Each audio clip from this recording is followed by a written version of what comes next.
It's an ambush. Oh my God, it's an ambush! It's an ambush!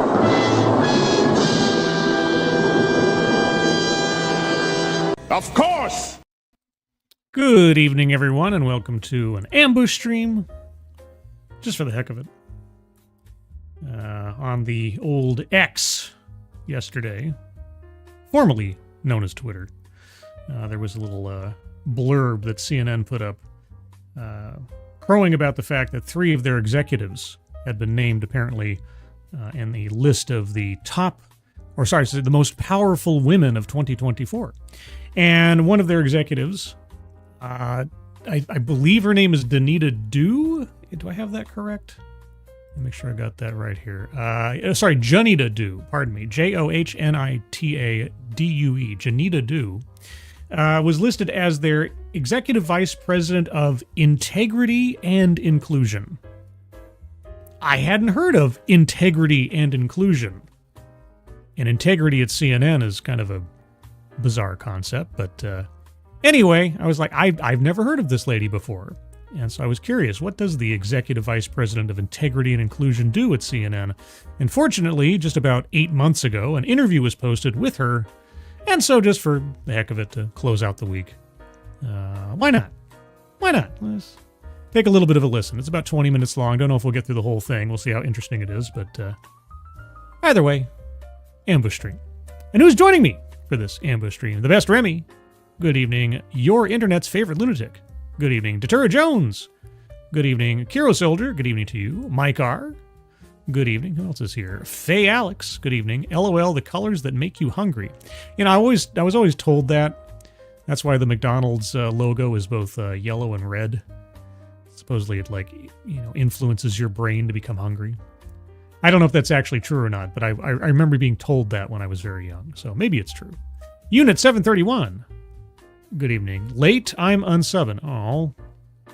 Well, I mean, these things aren't timed exactly. That's why they call ambush streams. And also I had to boost the audio on the interview because the audio was terrible. I thought it'd be much better, but it wasn't. So I was like, I can't go on the air with that, so I had to improve things. So I took the time to make a better presentation for you. But if you feel like you have to unsub anyway, that's fine. I understand. I'll never forgive you. Shady Grin, good evening. Who else is here? Let's see what he said. Rotten Corpse, good evening to you. Miranda Stone. Oh my gosh. Guys, do you know about Miranda Stone?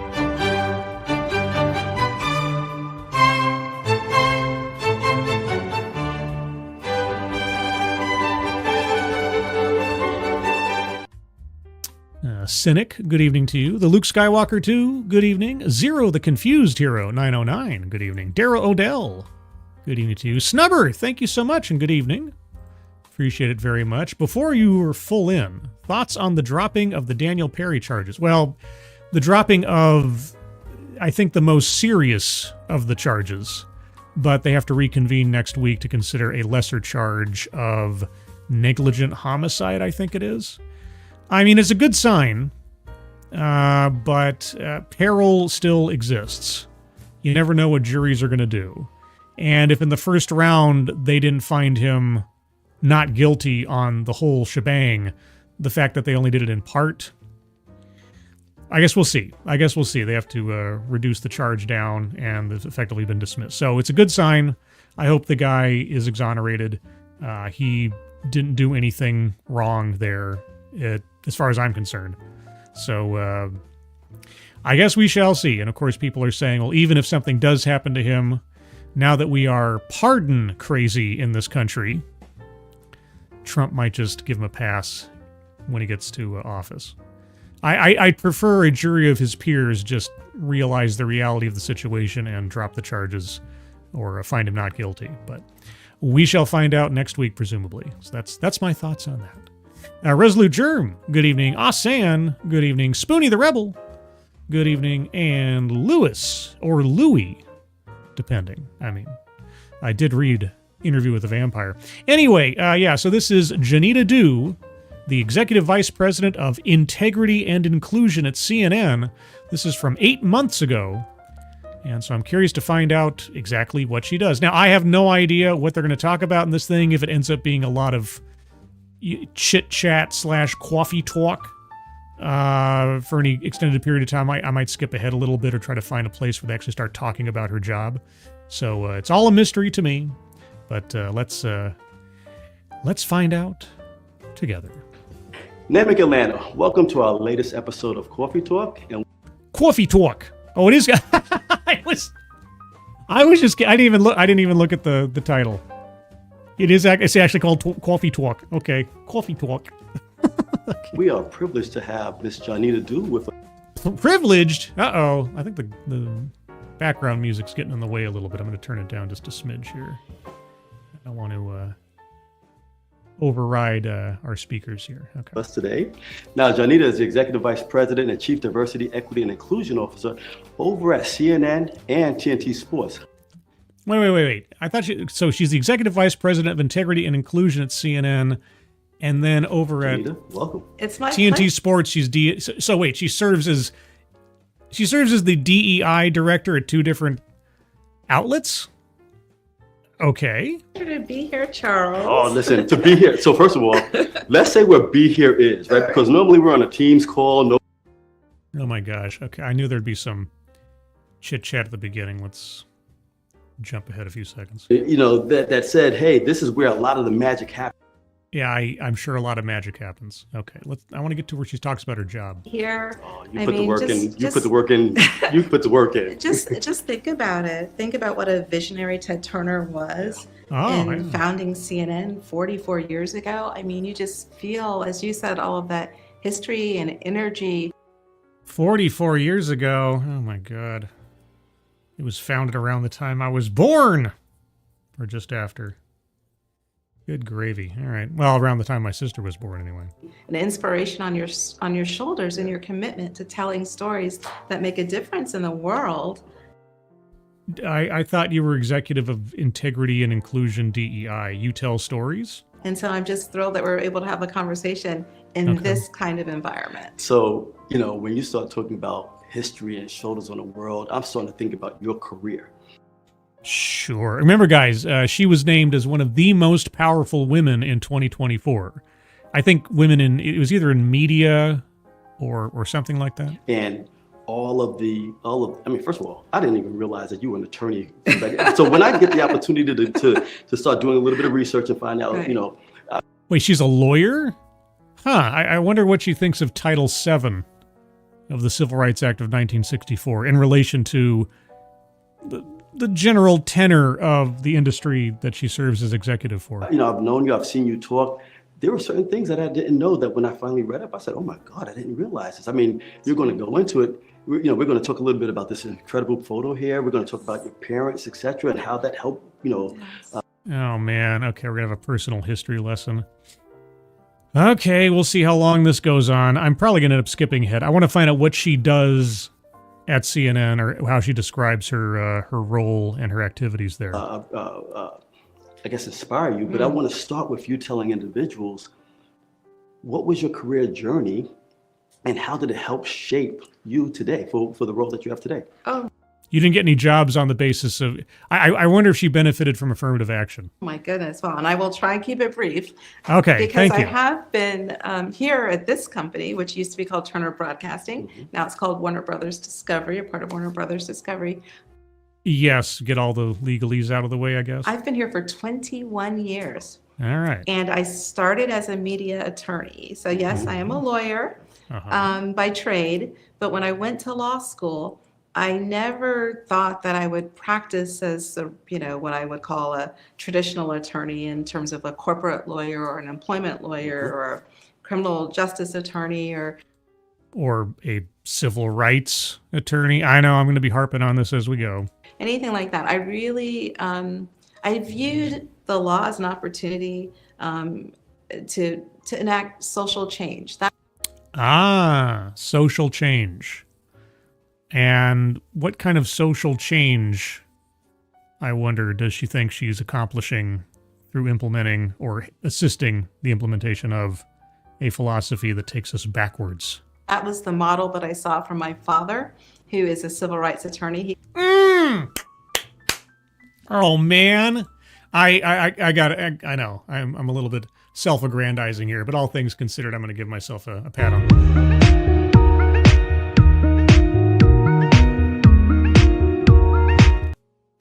Your father is a civil rights attorney, and you are a DEI executive. Oh boy. He calls himself a freedom lawyer. Hmm. He was involved in the civil rights movement with my mom in the 1960s. How ironic. He actually represented Dr. Martin Luther King in St. Augustine, Florida. What? This is even more. It gets more ironic by the moment. It's like I'm taking iron supplements or something. There's some stories about that, but we won't go into all that right now. Okay. And so, as I said, I really viewed law as an opportunity to Enact social change. contribute to social change. Close. But really being a First Amendment attorney, I knew it was a way to give voice to others and to ensure that the public and that the media had the opportunity to shed light on stories and tell stories and share information that could help shape our society. Sounds very idealistic. Now, tell us exactly how you conduct the DEI activities at CNN. So that's really been my interest in terms of law. But I didn't study, and as I said, I didn't intend to go to law school originally, but I studied psychology. Did you study journalism at any point? And I studied social psychology Psychology and law, okay. specifically. And again, it's that connection to studying intergroup relations and social change theory. Social change theory. Not necessarily for the better, though, huh? And race relations. I mean, Race relation. Oh, boy, okay. that's just really been a part of who I am, trying to understand how we can all learn from each other and love each other and get along with each other. Then why did you go into DEI? And that all really, I attribute to my parents Right. and seeing them as community leaders and civil rights leaders. Again, the irony abounds. A couple more hellos here. I see people coming in. Shadowclaw, good evening. Tuku 154, good evening to you. The Alexander, good evening. All right. That's where that passion and interest grew. So, as I'm listening to this, once again, I've looked at some of the background, some of your history, and some of the roles that you had, and it all starts to make more sense, right? Especially Right. Sure. Her parents were civil rights activists and or attorneys, and now she's in a position that is actively working against the very things they fought for back in the 60s. Whether she wants to admit to it or not. especially when you start talking about how, well, you know what, we're going to hold off on that for a second, because I'm going to ask you. I had an opportunity to talk to a couple of people who work with you. Oh, you did some background research on her? Uh-oh. Also, senior staff reporter and chief Florida correspondent Colleen Bernier. Every day has a yay with Colleen Bernier. Hello, Colleen. Hope you're doing well. Oh boy. No, this is great. They came, I said, so if we're talking about Janita, when you talk about her leadership style, what would you say? And the person said, well, she is an incredible servant leader. She doesn't use the word servant leader. She's around it, but that's what it really boiled down to. You say servant leader or sermon? What? You were so giving of yourself and to others, sponsoring, etc. Do you agree with that, A? Do I agree that somebody complimented my leadership skills? Well, I mean, I could be humble, but... And if you don't, how would you describe your leadership style? Oh my goodness. First of all, that's so touching to hear that colleagues or and people that I know feel that way, because I do aspire to be a servant leader. A servant leader. Okay. And I view servant leadership as being a type of leader who really is empathetic and tries to understand the needs of the people around them. I know they're building up to it. We'll get there. I think this is actually kind of interesting to hear ahead of whenever they get to what do you do at CNN. I can't wait for her to describe it. Now, I don't have, based on what I've heard so far, I don't have a whole lot of faith that our interviewer is going to ask any particularly probing questions or, hold her to some clear answers. He seems to be more a fanboy than anything else, but okay. But hey, you never know. I have been surprised by people in the past. And then tries to inspire them while trying to enact change. So that's how I view Change. servant leadership. Okay. And it's so important in society and in our industry. It's really important, especially as the industry is going through so much change. What kind of change do you refer to? Having that empathy and having that accessibility and making yourself not only an advocate for other people, but, and I like to say, and you've heard me say, I like to give voice to others. That's how I always viewed my mission. Giving voice to the voiceless. I wonder who she considers as having no voice of their own. Growing up, but I've learned it's not about giving voice to others. It's empowering others' voices. Right. It's handing the microphone to others because, obviously there are voices that can't speak for themselves. I have to provide them that ability, I guess. Just as in so many other instances, I'd love to hear an example of what she's talking about because otherwise it just sounds very condescending. Right? Because we need everybody to feel confident and included enough to use their own voices. Right, because obviously they don't have... Okay, all right. How? And I know it's rhetorical. How does she bring confidence to the hesitant voices out there? And that's what a servant leader really should do. Yeah. Now, it's Women's History Month, and you remarked earlier about First Amendment, and then you start thinking about what people had to go through in their past and the leadership and the servant leadership that people had, and it hasn't always been a period of in space and time where we could be our authentic selves, right? Well, our authentic selves, right? We had to hide and pretend or conceal. Angelverse, good evening. Also, it's Satsu 2 cents. Hey, Satsu. Hey, you guys know about my friend Satsu, don't you? You thought I was going to play the ad, didn't you? See, I know that annoys you. So I just thought I'd leave that there for a second. See, because, I trying to condition it's like, hey, when you show up and say, hey, you guys know about my friend Satsu. Long pause. What? Still sick after 15 days? Dude, get a new hobby. Good great. I mean, stamp collecting or something. Would you? Jeez Louise. Well, be sure to drink your fluids and take your vitamin C and rest up, dude. That sucks. Ugh. But, yeah, zinc. Get some zinc. Get some magnesium. Vitamin D. Yeah, keep up on your vitamin D. That helps out quite a bit. I hear. I'm told. Did I ever say hi, Plague Trucker Zach? Plague Trucker Zach, good evening. All right. Right. And so I could only imagine some of the conversations around your dinner table when you're discussing a picture like this. Okay, I don't... Okay, all right. What is the picture? Is this a civil rights era picture? Oh, boy. Right? Because can you give us a little bit more context to this? Because that is powerful. And what's even more powerful about it is who this person is. Oh, yeah. So I will share. This is my mom, the late Patricia Stevens Dew.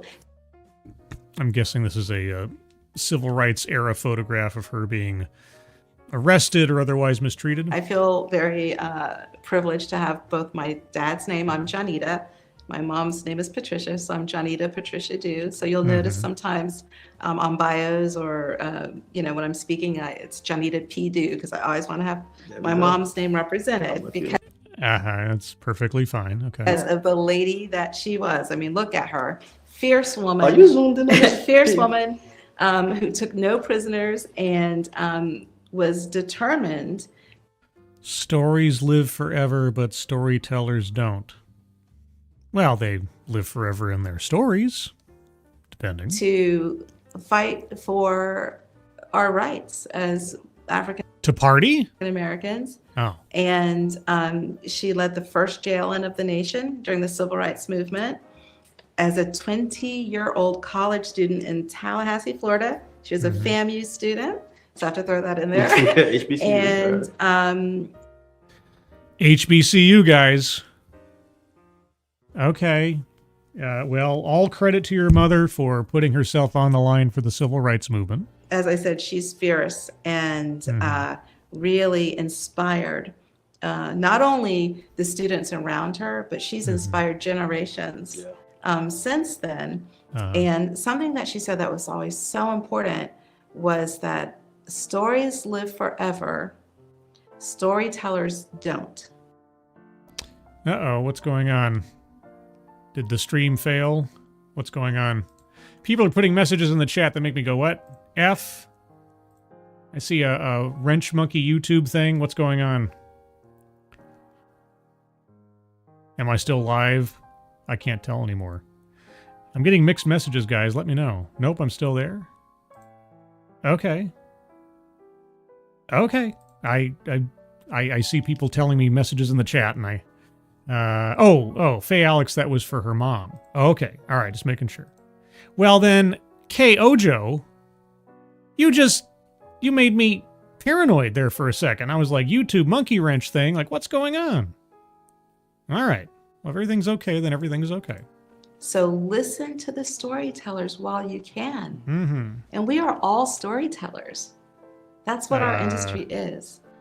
Well, if you work for CNN, presumably you're not supposedly storytellers as you are journalists. And I realize there's a certain level of storytelling / narrative involved in journalism, but ultimately you're not telling a story so much as you're relaying the facts. But I know I might be splitting hairs. And so it's our responsibility to make sure we're telling stories that make a difference in society, that will resonate with people and change lives and inspire people as well. I really have to wonder, and I just want to clarify and predicate. It's difficult for me to judge someone's moral character or anything else just on the basis of what they do or what profession they're in necessarily, depending. But I wonder if our interviewee sees what she does in DEI as either parallel to or equal with her mother's efforts on the part of civil rights. Because that would be sad if so. And so I keep that picture in my office I would to remind myself for those days we feel like being on our knees and just making sure that we are representing and advocating for others. And so it's very special to me. I don't even think Mom was aware of that photo before she died. The Florida Archives. I have to pause for YouTube's sake as well, but okay. Now, I hope we're about a quarter of the way through, a third of the way through the interview. So hopefully soon we'll start talking about what exactly she does at CNN as Executive Vice President of Integrity and Inclusion. I'm probably more interested to hear exactly how she covers integrity at CNN. Like, how does she manage that? What does she do to ensure integrity? It sounds like some kind of like grandiose quality check, like an editor at large or something. Found it for us and gave it to us. I mean, there are a lot of other pictures of my mother in action, but this one is just that's powerful. This is really powerful. And my dad loves this picture. He's just like, that determination, that determined look on her face is what we all need to carry with. Well, the video just froze up for me. Did it freeze up for you guys too? I hope that's not a problem with the render I did to get the sound boosted. Is that gonna persist? Uh-oh. With ourselves, right? Uh-oh. When we need to feel inspired. This might have just turned into a podcast, guys. Wait, is that part of the original? When did that happen? About 9 minutes in? Hold on. Let me check the original file. Did that happen in the original as well, or is that my fault?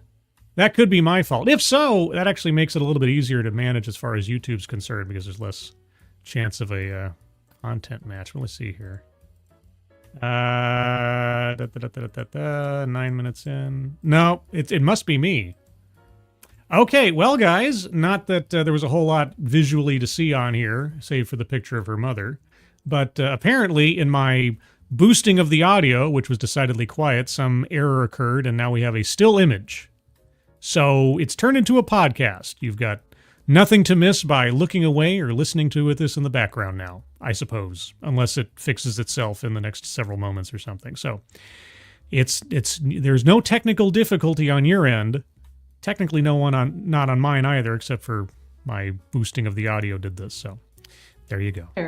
Just think about all the shoulders and all the knees that were, that have been knelt and bent for our rights. And so we have to definitely make sure that we're doing what we can do to continue that cause. A lot of times people, right now, if we took a frame of where we are today in society, DE&I, and I want to remove CNN from this. I want this, from a different perspective. Right. You want to remove CNN from this? Okay, so just talking about DE&I in general? Or DEI? Okay, go ahead. People don't understand what individuals had to go through. Whoa. When we start talking about integrity, when we start talking about inclusion and equity. That's right. Okay, now it's just out of sync. Okay, guys, I apologize. This was obviously not intentional. So I tell you what, if you're watching this and having audio be out of sync with the visual drives you nuts, as it does me, just listen and don't look at the video. There's not much to see here. If and when this obviously errored re-render of mine catches up with itself again, I'll let you know. And I apologize. This is technical difficulties, obviously beyond my control or intention. So we can focus on the diversity side, right? And say, okay, hey, but when you start looking at it and saying, how are we inclusive? How is there integrity in there? How is it equitable?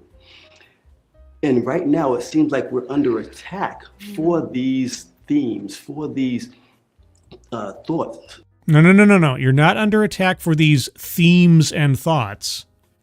It's the results and the mechanisms that are operating below all of the candy coating. Okay, you're not being attacked for your stated intentions. It's actually what is done to make these things happen. And that's racial, gender, orientation discrimination, quotas, timelines, almost entirely against civil rights law, which again, it's kind of ironic given that her father was a civil rights lawyer and her mother has a photograph of her participating in civil rights protests. So you're already off base, but okay, if that's how you want to say that you're under attack unjustly, DEI is unjustly under attack. In terms of how we think about business and programs, whether it be school, et cetera, should run. There's a person who said, we're not looking for a handout, we're looking for a hand up. Sure, that's not a phrase that belongs exclusively to DEI. That's been around for a long time. Is that how you guys see DEI? There's someone that obviously needs help because why? Right, there's a difference. I don't want somebody to give me something. I want to earn it. No. What? No, wait. DEI is not about earning. DEI is not about earning. It is about giving. It's about discriminating first and foremost on the basis of non-determinative factors of someone's makeup in order to fill out your desirable demographic split in your workforce or your leadership level. Earning it, merit, is at best a secondary consideration. Oftentimes a tertiary or more so. But yeah, you obviously you're fooling yourself. Right. But when we look at the state of DE&I today, what's your impression right now? What could we be doing better? Once again, divorcing it from CNN, but just looking at it from a person who is accomplished and says, hey, I have a view on it. Listen. Okay, here we go. So this is the executive vice president, again, of integrity and inclusion at CNN, and also the DEI executive at TNT, I think it was.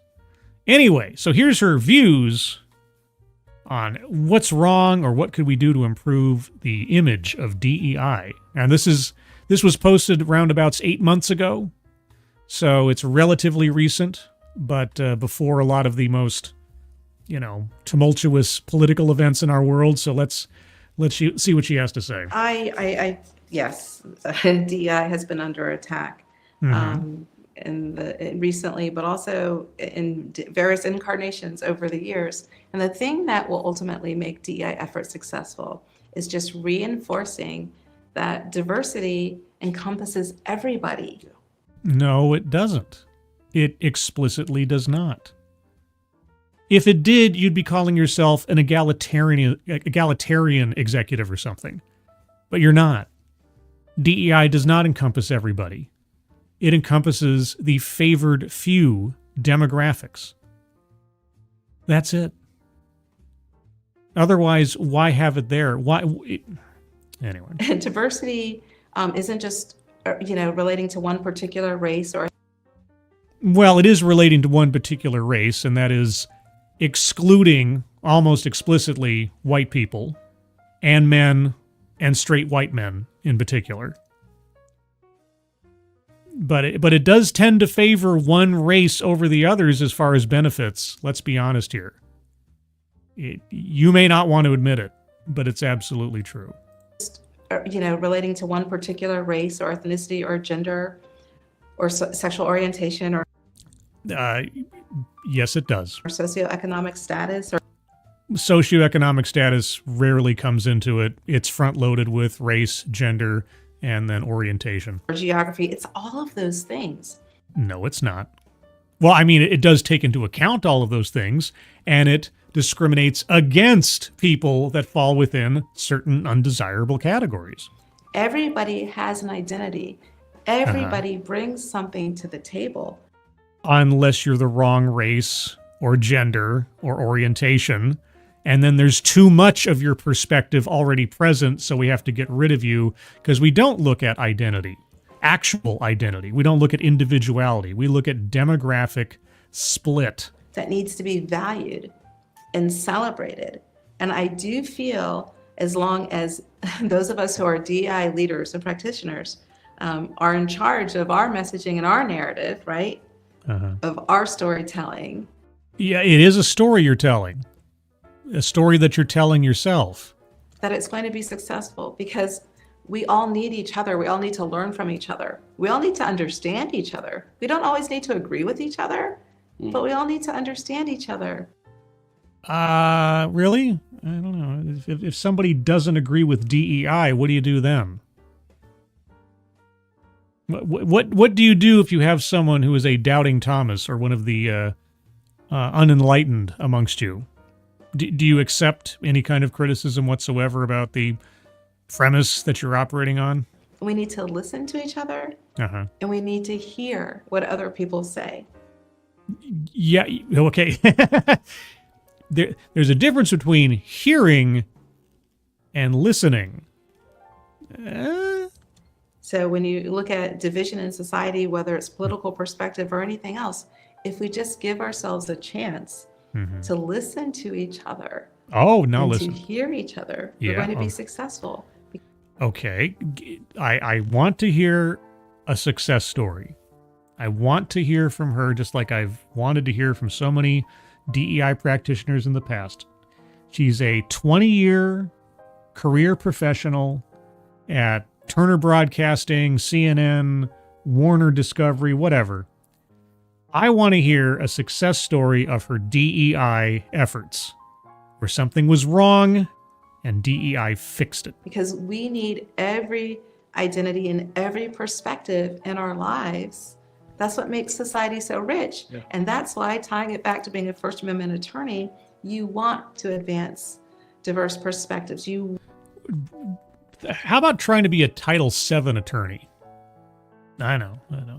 Also, for anybody that's joining late, no, it is not your TV screen that is messing up. It is out of sync. This is an error caused by I was just boosting the sound, and in the re-render of the video file, apparently everything got jumbled up, and I apologize. So think of this more as a podcast to listen to than a video to watch, because it annoys me as well when things are out of sync like that. But if it does get itself fixed, I will let you know. Want to create that that society of ideas and that exchange of ideas. That's Ideas. what democracy is about. Oh, democracy. Really? Tell me how DEI works at CNN. So DEI is going to be successful. DEI has not been successful. But, okay, how do you measure success? How do you measure success for DEI at CNN? I'm convinced of it.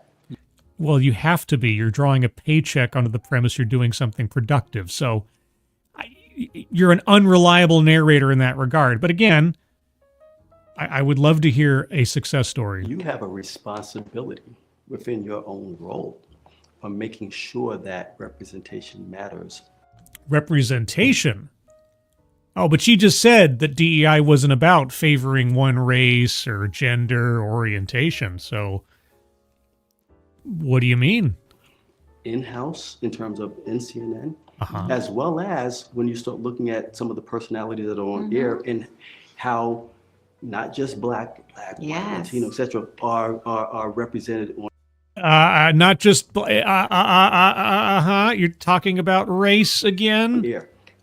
Talk to me a little bit about that, because you just mentioned that in terms of this is what, from your vision, from your ethos, that, hey, this is how I think it should be, but you also have a responsibility to do that.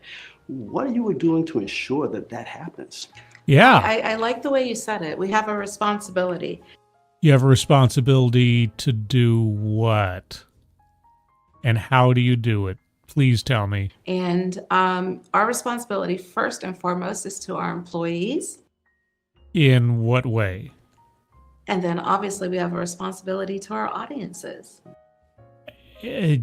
Okay. And how do you quantify either of those responsibilities in your department? And so, of course, we need to be reflective of those audiences behind the scenes. We like to couch our DI efforts as across all screens and behind the scenes. So you're hiring people behind the scenes and in front of the camera on the basis of... Right? Right. So we want to ensure that we're focused on creating an opportunity for employees who are behind the scenes as it relates to the stories that are told. No. It's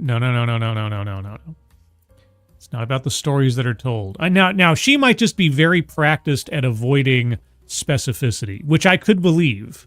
Being a lawyer herself, she probably understands the pitfalls of being too specific about what elements on which she makes decisions or helps advise in decisions when it comes to hiring and so on. So this might be just a clever dodge in talking about what stories we're telling, what experiences we relay, etc.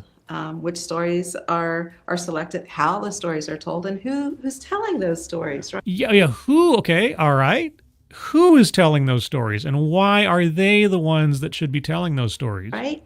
Right. You need to have diverse representation in all respects.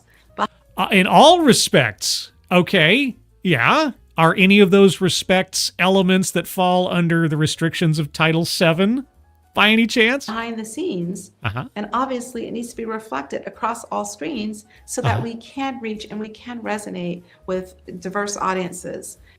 Define a diverse audience. Please, oh please, tell me, what defines a diverse audience member as compared to a non-diverse audience member? And listen, we're a business, right? And so we want to be successful. Yeah. How do you measure success? But as journalists and as a sports media company, we also want to make sure we're telling stories that will resonate with our audiences. And how do you do that? Give us some detail. What do you mean? That are authentic reflections of who we are as a society. Authentic reflections. I have to admire the word gaming here.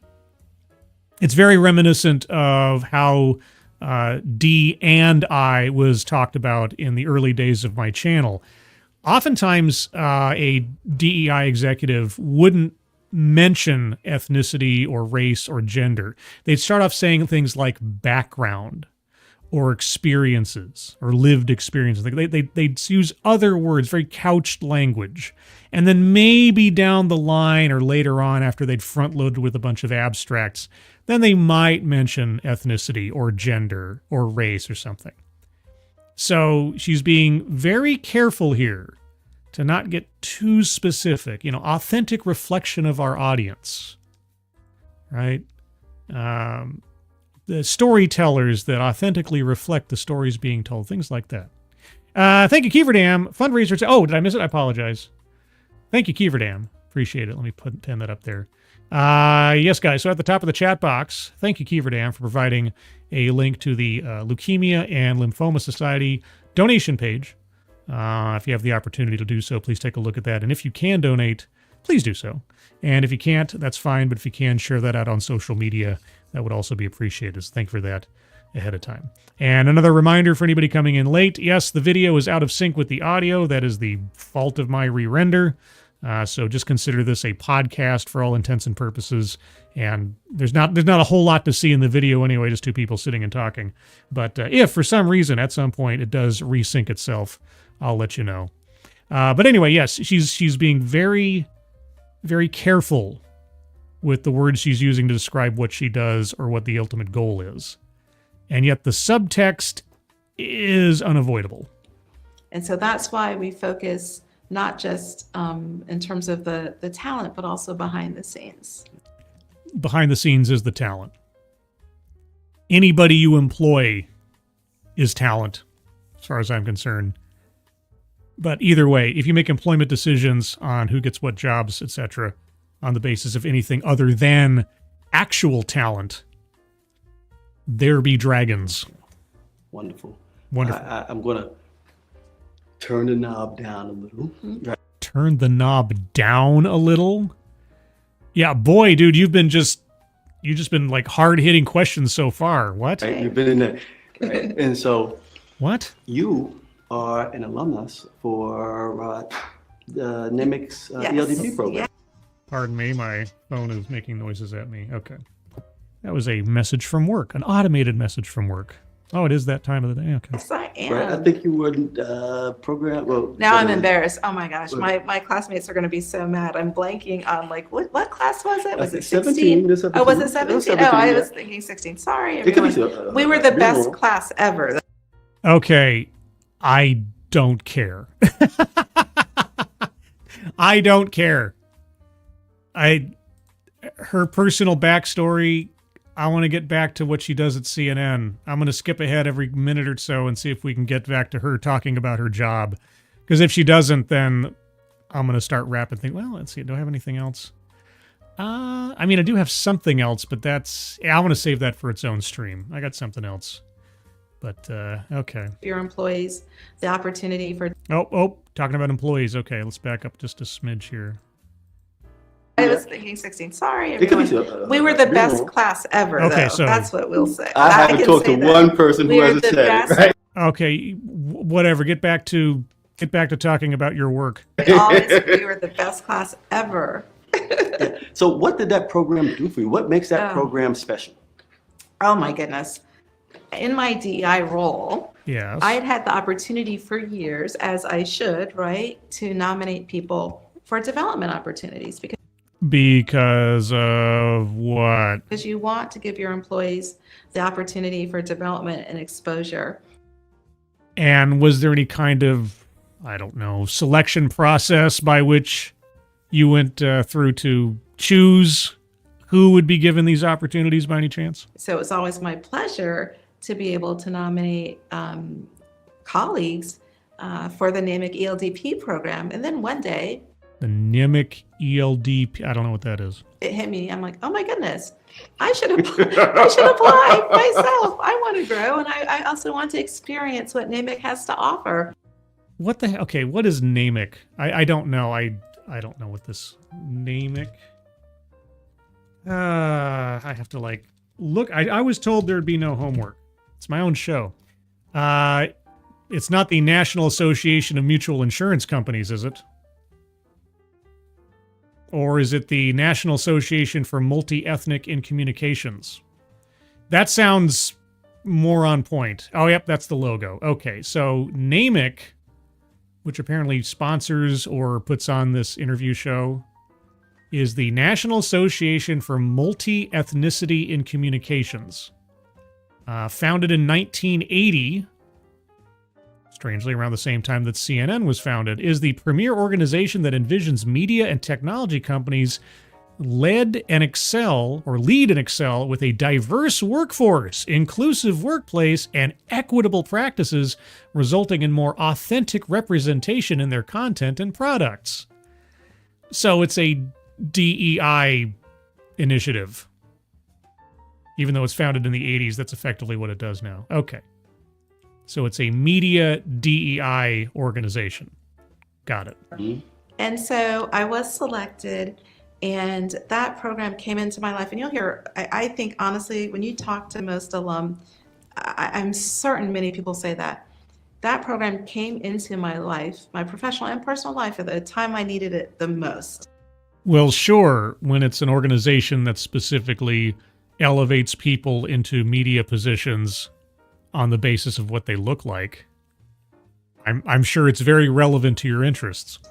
It reaffirms who you are. No, it reaffirms what you are. Who you are is irrelevant.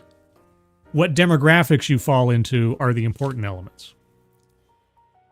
It makes you believe in yourself and in your potential. Oh, yeah. And it exposes you to so many brilliant colleagues across the board at different companies in the industry. And that all have a similar background. so I'll never forget that experience. I'm so grateful for it. I'm so grateful for the intention and care around the curriculum and just even the networking. I mean, seriously, it's an opportunity of a lifetime, and I'm glad that we're all able to continue to support it.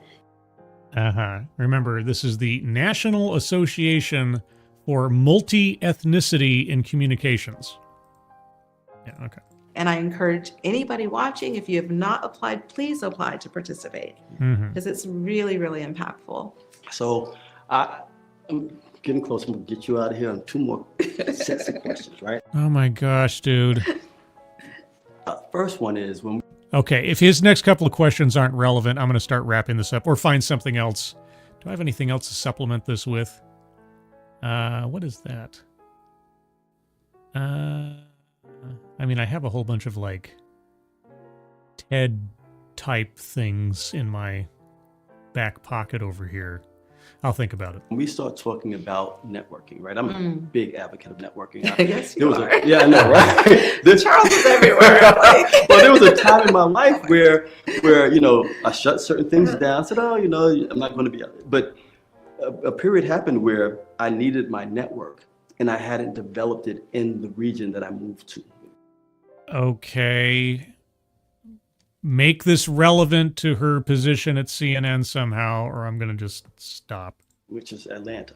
And, it was a negative impact. And I said, that's never going to happen again. And so, yeah, I may have gone a little overboard. Listen, I don't even know what this is about right now.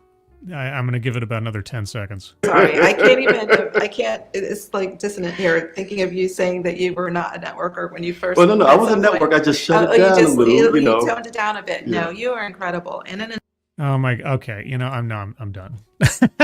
I'm done. This is a softball. They whatever we were going to get out of that. There you go. I apologize for the anticlimactic nature of it, but that's just nature of the game. This is what happens when you just like randomly select something. But how about we do this? Unless the sound quality is just horrendous, in such case I'll just I'll stop. Let's see. Let's try this. All right, so we're done. We're done with CNN. Oh, but how about a TEDx, a 6-minute long TEDx, a short TEDx, a defense of victim mentality.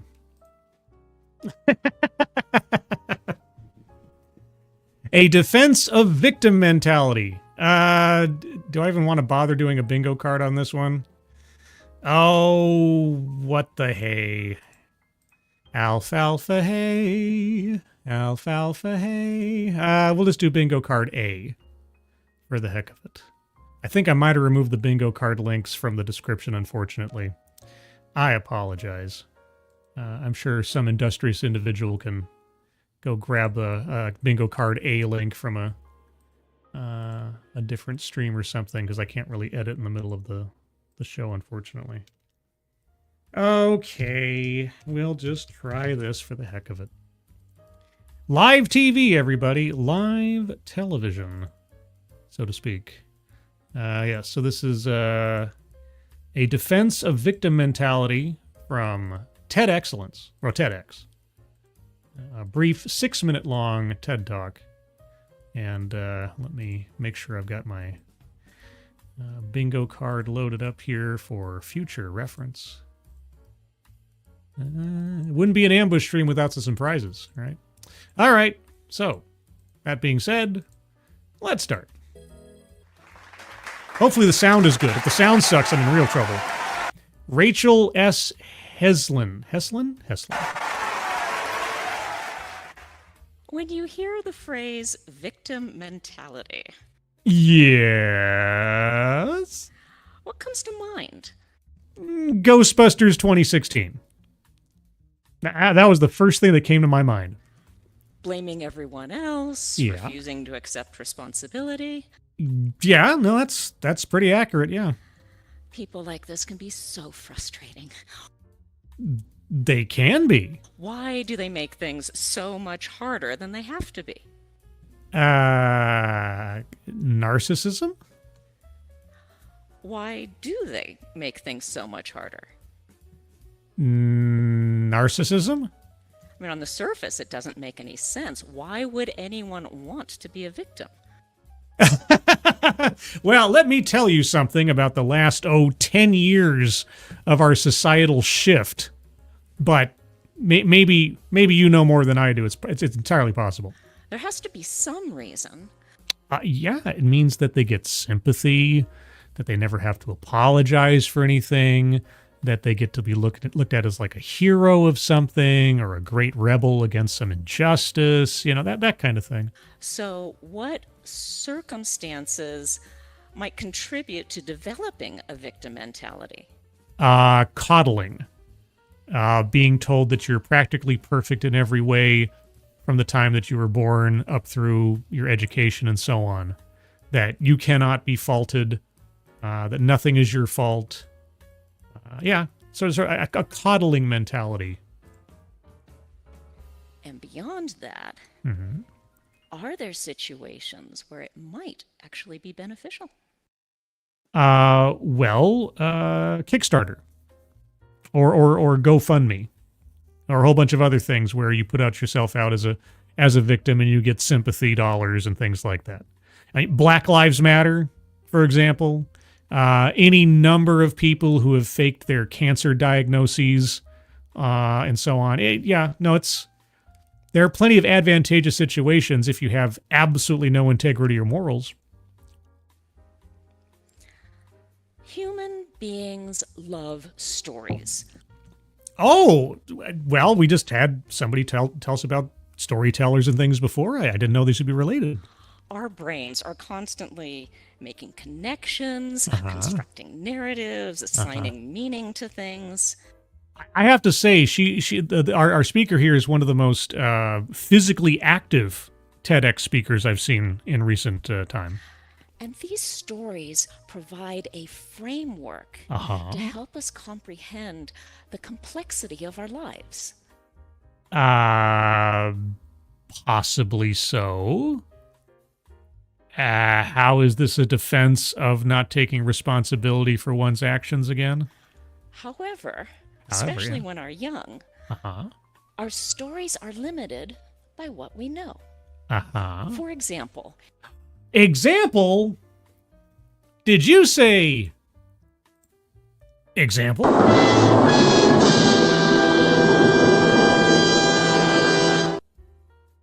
Oh boy. If someone grows up in poverty, Mm-hmm. maybe there's addiction, violence, random people coming and going. Or maybe they just didn't have a lot of money growing up. Now, poverty does not immediately equate to illegal or suspicious behavior. I don't know if you know that, but I just want to put that out there. Maybe there's food in the house, maybe there isn't. Sure. Maybe they come home from school and the power's been turned off. Maybe. Again, Uh-huh. all of these factors can contribute to a story that the world is unpredictable and there's nothing you can do about it. It could. Maybe. It's just the way things are. It could be. Now, I can understand how someone with this background might see themselves as a victim of circumstances. Sure. It all depends on the perspective on that and how they carry that forward into their interactions with others and the rest of life. So are you giving apologetics to someone maintaining a victim narrative because they had it hard as a kid? Because it's what they know. Uh-huh. Well, what if you have a wealthy individual who never has to know hardship, is always told that they're practically perfect in every way, and has mommy and daddy bail them out of the consequences of their bad actions over and over again? Would you understand that same mentality leading from a completely different socioeconomic standpoint? But having a victim mentality be actively beneficial? Again, it can be if you're taking advantage of others' sympathy for your own gain. But I'm curious to know what our speaker thinks is I'm hoping an alternative than, outright deception. Hear me out. That's why I'm here. Even more important than the stories we create about the world are the stories we tell about ourselves. Sure. As long as those stories are truthful. Who am I? I'm Batman. Am I lovable? There's not enough time on this stream for that one. Am I worthy? I probably could not lift Thor's hammer. Imagine a child Do I have to? who has been deeply betrayed Do I have to? by someone they trust. Uh-huh. Someone who is supposed to care for them. Okay. Neighbor, Um, babysitter, uh, an uncle. this is going into a very dark place. Imagine that as this child is struggling to make sense of what happened, Uh-huh. they might think they have a choice.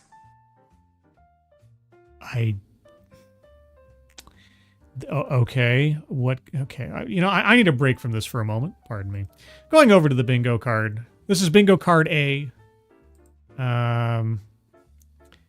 Apologies. I think I took the bingo card links out of the description for this one because I didn't think I'd be doing a TEDx here. Let's see. Collectivizes own demographic. No, not so much. Systemic or institutional. Not yet. Sales pitch for product or service. Not that I know of. Childhood or family anecdote. Not her own yet, unless she's being very cagey about her own experience. Diversity, equity, and inclusion. No. Plays victim. Well, does she play victim? She's advocating for a victim narrative, but is she doing so? I guess we'll wait and see. Microaggressions or unconscious bias? No. Privilege? Well, kind of. I'm going to wait for that one. It contradicts own point or argument. Not sure what it is yet. Patriarchy, no. Deceptive statistics, none yet. Economic disparity, yes. You already talked about poverty.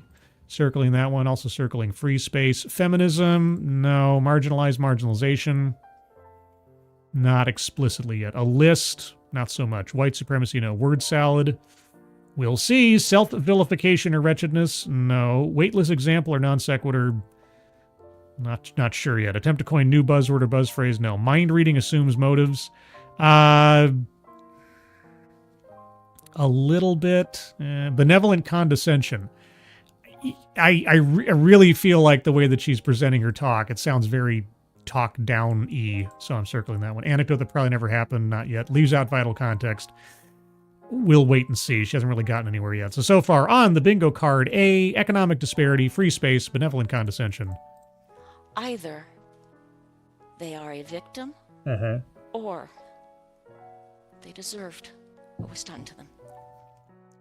Or they're a survivor.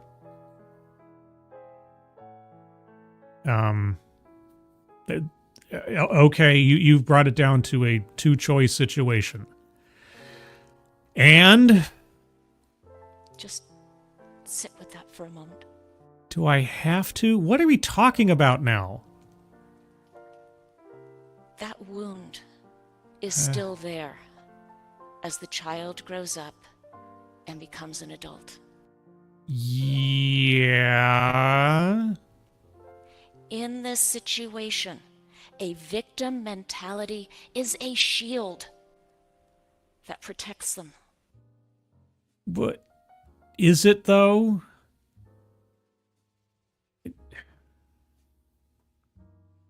You think that's a healthy way to live? I mean, I'm not saying it doesn't happen. I'm not saying that it's not a unjustified or a perspective that's completely without understanding.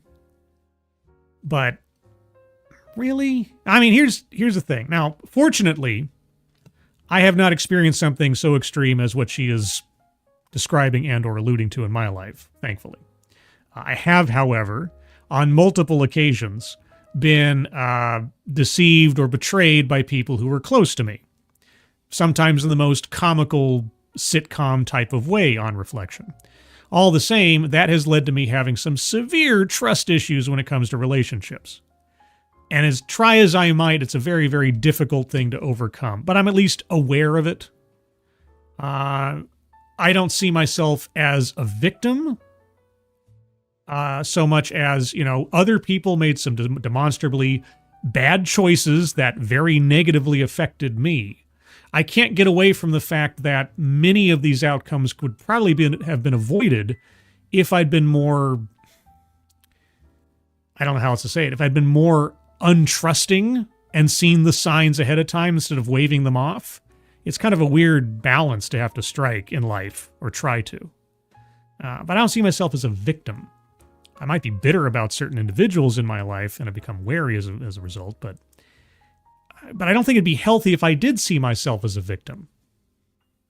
Now, of course, again, I haven't experienced anything as extreme as she is implying here, but yeah, it can be used as a shield, as a defense mechanism. Is our speaker saying that's a healthy way to live? It might be an explicable consequence, but is it good? From despair. A shield from despair? Is it though? This is why when other people try to push them to take responsibility, they push back. No. Wait. Somebody doing something terrible to me, on whatever level, does not then give me a free pass to dodge responsibility for my own choices and actions. No, that's not how this works. Inside, they are screaming, "You don't understand." Okay, I really need to have something like an example of what you're talking about.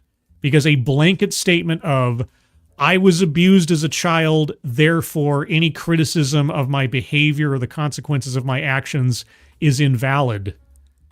doesn't wash, if that's where you're going. And I'm having a hard time not taking it that way. If I am not a victim, that means I deserved what happened. What are you talking about? It's just take responsibility for, okay. Leaves out vital context. I don't know if she's talking about actions taken later in life, or if they're talking about the actual event that caused the harm. What? Okay. If I am not a victim, then I am broken. Okay. I am dirty. I am nothing. Oh my gosh, this is so dramatic.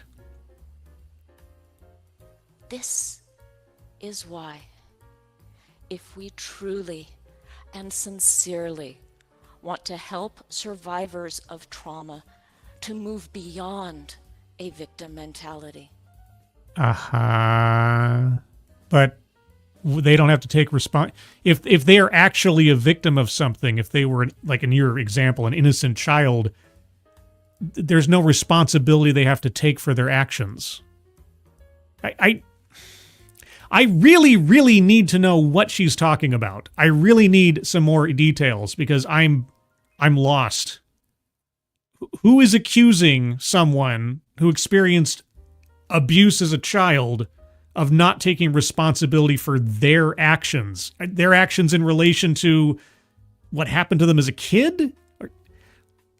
I'm 2 steps away from hitting the WTF button.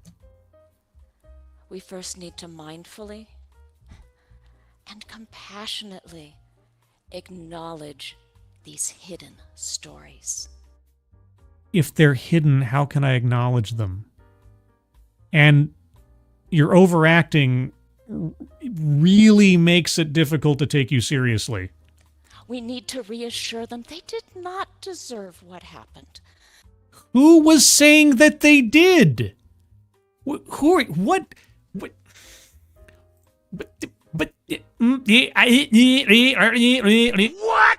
What is that? What the fuck is that?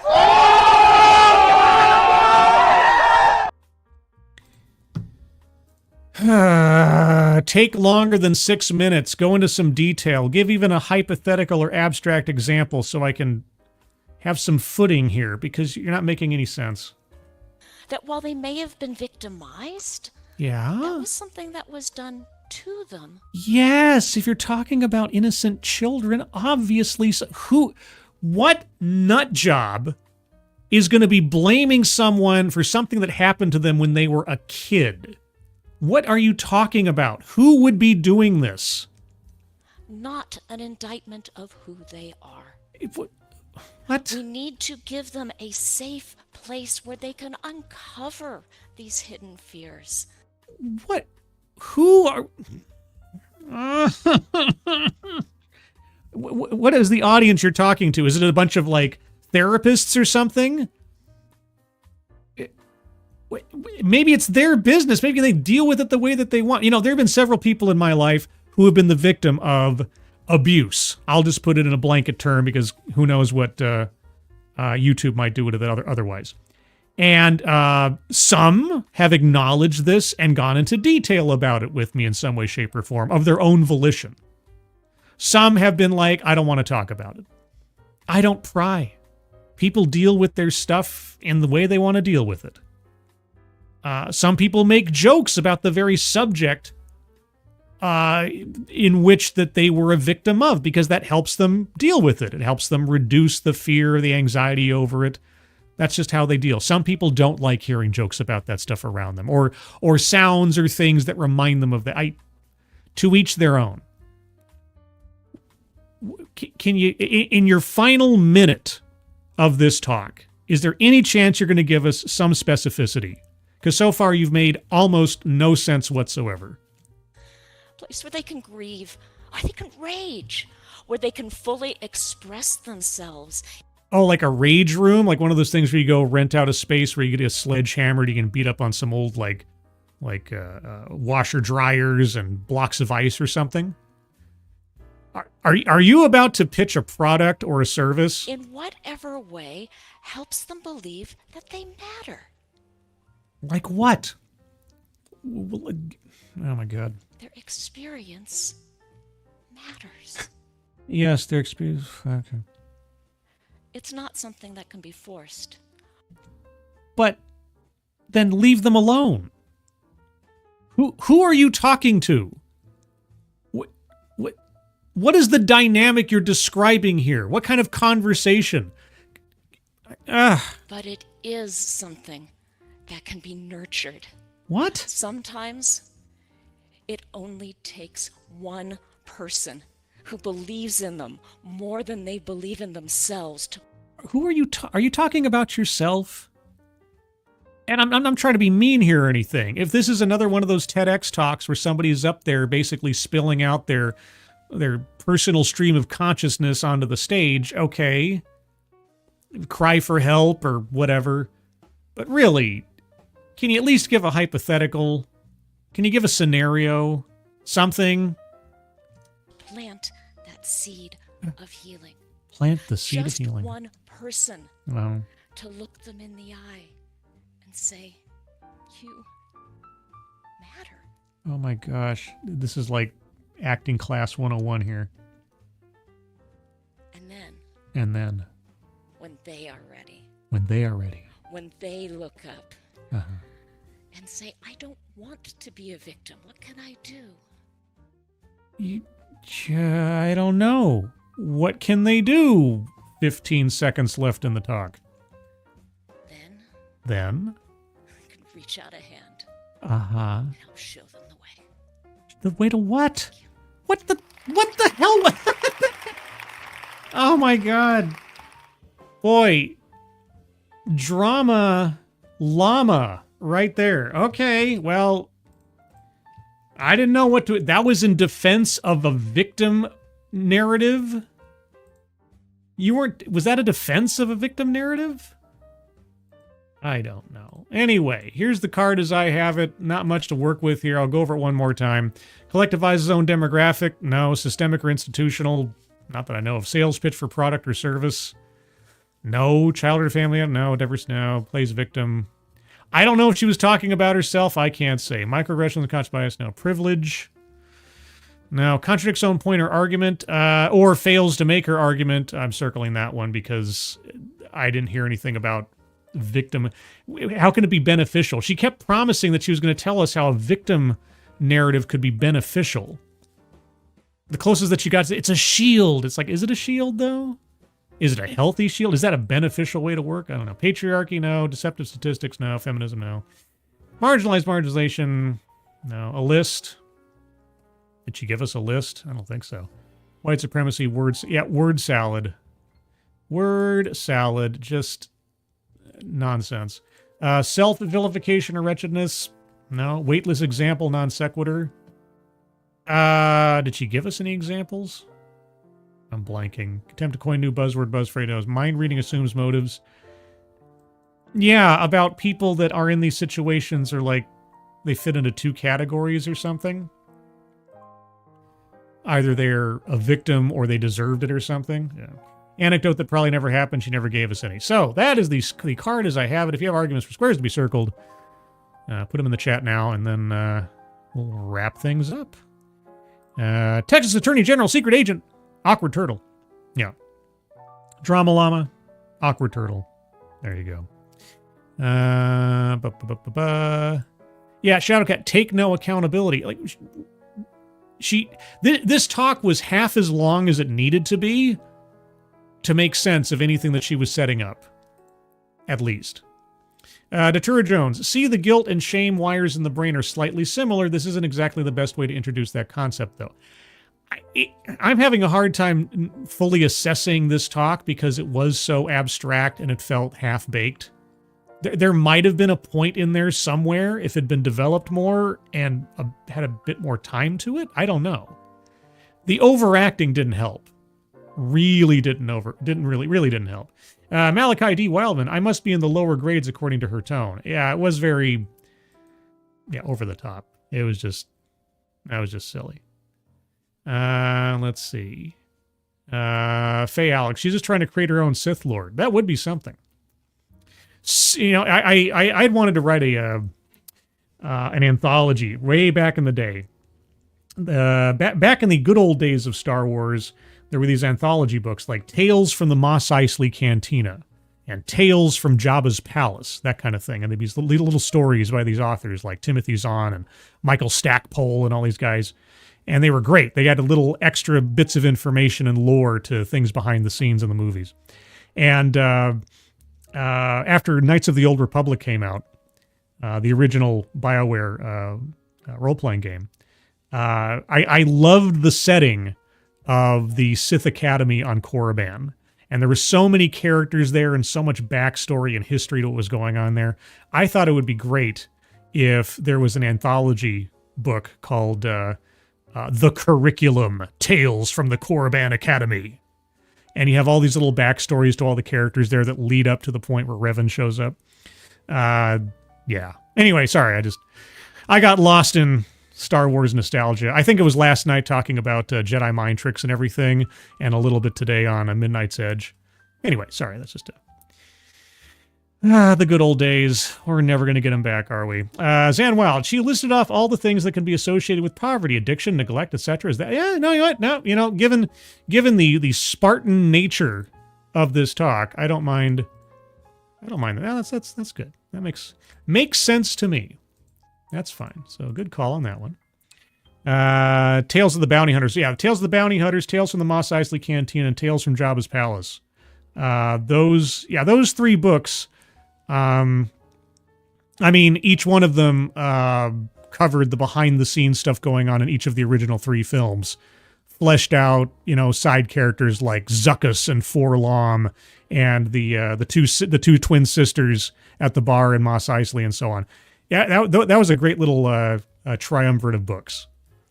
Really, and really showed just what you can do with some imagination and filling in the blanks of these background characters that are so memorable but are on screen for like 5 seconds, and yet everybody's got a story because that universe is so big. Anyway, I could go on. Oh boy, Texas Train Jail Secret X-Wing Rogue Squadron series was awesome. When Stackpole was writing for it, yes. Yub Commander, yeah. When it started going off to other authors, yeah. Yeah, that first series of books really was a great little squadron, sort of band of brothers kind of thing in the Star Wars universe.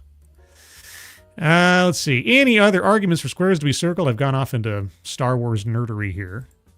I'm not apologizing. Just a matter of fact. So, yeah, very short, very nonsensical, very brief TEDx, and just sort of a supplement to an otherwise kind of disappointing interview with CNN's Integrity and Inclusion EVP. So there you go, guys. I'm going to call it here. Yeah. So I appreciate you guys hanging out. Apologies for the technical difficulties with the first portion, and that it was not a very interesting or fulfilling interview. I'll have to see if I can find something else, either from that lady or similar in the future. I do have an item from our old friends at the National Association of Independent Schools that I intend to look at in the near future. Unfortunately, the entire thing is about 40 minutes long, so it's going to have to be a stream unto itself at some point. But they're having their annual People of Color conference. Oh boy, and they've already published some audio. Oh, I can't wait. Can't wait. And Angela Arriaga, nice hearing you for a few minutes, sir. Yeah, I appreciate that. Hope you're having a good evening, Angela Arriaga. But anyway, everybody, thank you so much for joining me for this ambush random stream. Appreciate you guys coming out and hanging out for a bit. Let's see. I'll be on again Sunday morning at 8 a.m. Pacific, 11 a.m. Eastern for the Sunday stream to talk about some news items of the week. A whole bunch of interesting things have happened, both funny and not so funny. And I'll take a look at a few of those on Sunday morning. Elsewise, you can always find me here Thursdays at 6 p.m. Pacific, 9 p.m. Eastern for TED Excellence, real life, full-fledged TED Excellences on Thursdays. But otherwise, everybody, hope you have a good rest of your Friday evening. Moderators, thank you for keeping an eye on things, even though everyone here is so well behaved. You have very, very little to do. Everybody who donated, either to myself or to the Leukemia and Lymphoma Society link at the top of the chat box. Thank you guys so much for your generosity. Very much appreciated. Now, before I forget, if you haven't already joined the Discord server, well, let me tell you, there's a link in the chat right now to the Discord server, and all you have to do is click on that link. You'll find yourself on the landing channel called Say Hello, and in addition to saying hello, you just have to say the secret word. The secret word will tell me that you actually watched the stream or not a bot, and if thus earn the right, the privilege, and the entitlement to join the Discord server. And today's secret word is integrity. Just say hello, integrity, and I'll know that you watched the show. Everybody, have a good rest of your Friday. Have a good weekend ahead of you. I hope you're all safe and well. If you're not well, please get well soon, and I'll see you on the next one. Take care. Bye-bye.